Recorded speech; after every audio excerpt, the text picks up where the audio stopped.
Hello everyone and welcome to today's installment of Beyond the Mask. Today we're going to be taking a more in-depth look at Kevin Williamson's original plans for Sidney Prescott in Scream 6.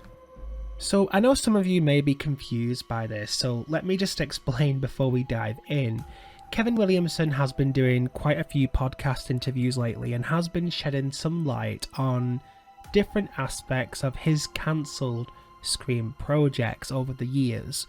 Now, one of these interviews actually took place a month or so back, and he was very in-depth about Sidney as a character, and even went on to explain the plans that were laid down for Sidney in Scream 6 and going on into his version of Scream 7. This is how far ahead Kevin had planned for his characters. It was going to be this huge planned map of stories that he wanted to tell in Scream 5 and onwards. Now, it's quite in depth, but today I'd like to discuss and reveal what he had planned, but also discuss why I think his plan sounded better than what we have had more recently from Sidney as a character and from Scream as a franchise. Without further ado, let's dive straight in. When a new plan was set in motion to resurrect Scream as a franchise, one of the first people that were brought on board was Kevin Williamson, as his first two movies were hailed as the two best in the franchise by critics, and it seemed like Kevin combined with Wes Craven was a winning formula. Now, as we know, the Weinstein brothers were idiots. Throughout the production of Scream 4, they continuously messed Kevin around, and eventually they hired former Scream 3 writer Erin Kruger to come in and quote-unquote amend Kevin's script for 4, which I feel is a huge slap in the face to Kevin. But here is the issue with this plan. The Scream 4 that we got wasn't what Kevin had planned out. Now, there's an original script which provides a better idea of what he wanted. Now, it still hasn't made its way online yet. I do know it exists. I think the Scream Trilogy has got it, but they've not actually published it yet, so we don't actually know what transpired in Kevin's original draft before. All of this is relevant, just stay with me a second, but he's spoken about changes that were made to his treatment. But when Kevin came with this plan, he had this outline that he wanted to happen, and it was going to be a new beginning for the franchise and would head into 3 extra films, because everyone assumed it was going to be a new trilogy, 4, 5 and 6, but Kevin has revealed he had plans for Scream 7 too, which would have served as the ending to the overall story. So with all this in mind, what was his plans for Sidney in Scream 5 and 6 and so on? So basically he wanted Sidney to go on this journey. She was central focus and there wasn't going to be a requel element at all, or a repeat of what came before, as this was going to explore new territory. Instead, the movies would follow Sidney closely as she attempted to start her life away from Woodsboro and away from the effects of Ghostface and so on. But danger is never far behind, however, as she'd be targeted once again. By this time, we would have hit Scream 6.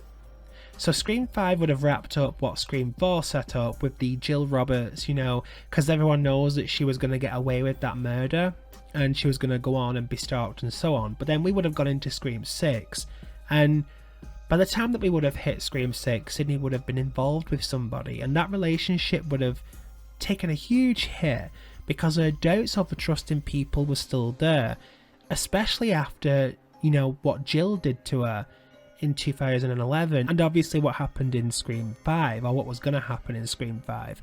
The whole batch of movies would have explored, despite her initial story being over, that there's still trauma and elements in her life that absolutely wouldn't have been able to move on.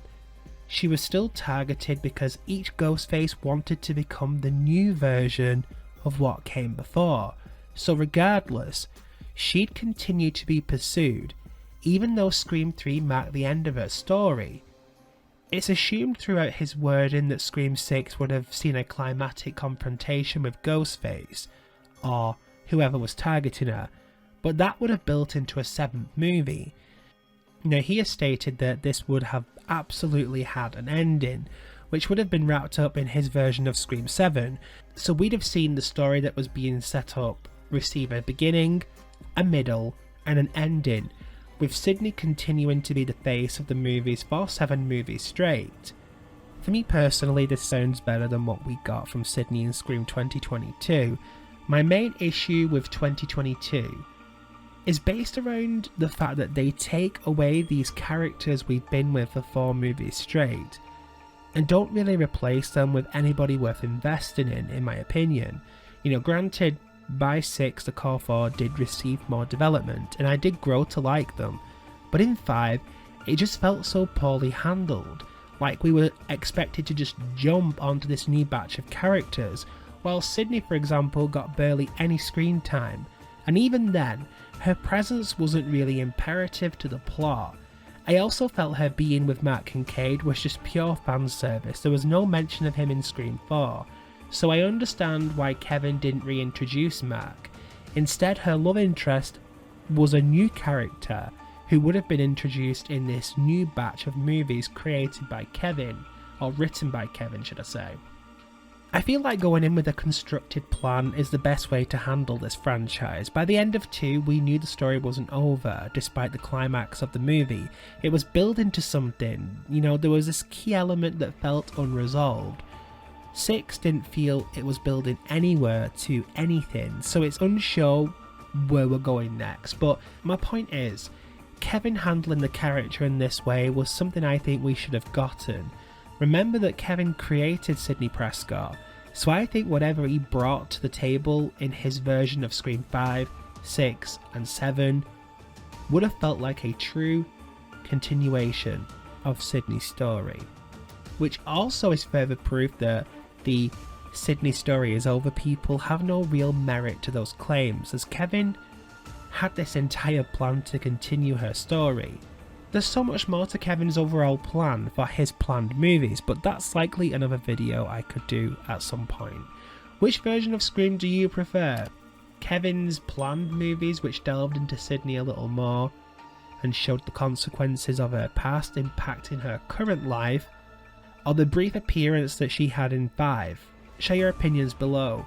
If you're unaware, I'm currently working on a novelisation that will continue the Lakewood story that was set up in MTV Scream. The book will serve as continuation to the story where it left off in Season 2, and has also been okayed by the showrunners of the show, and will have the official Paramount title attached to it.